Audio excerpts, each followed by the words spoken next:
Good morning. Question. So, bakit si Turkey, eto si Turkey to bakit si Turkey ay aggressive at bakit si India, na kapatid ni Turkey, at si Arabia, na kapatid din ni Turkey, ay hindi aggressive? Akala ko ba basta alabay aggressive? Mali yun. It's not all about the breed. It's about the bloodline. Sa isang bloodline, meron talagang lalabas na kagaya ni Turkey na agresibo at merong lalabas na kagaya ni India, ni Arabia na hindi agresibo.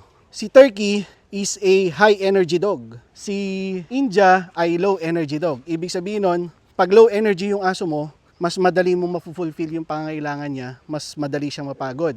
Ang high energy dog, kagaya ni Turkey, sobrang taas ng fulfillment level nito na yung simpleng pack walk na short distance na kasama si Arabia, si India, ay hindi siya mafulfill. Mafulfill siya sa much longer pack walks. Isasama mo dapat siya sa mga seeing high energy niya. Okay, si Tala. Si Tala is a surprisingly low energy na dog siya. Pero naging aggressive siya, di ba? Ang problema namin before, wala siyang enough exercise, wala siyang enough fulfillment. So naipon yon, yung low energy niya nag-turn into aggression.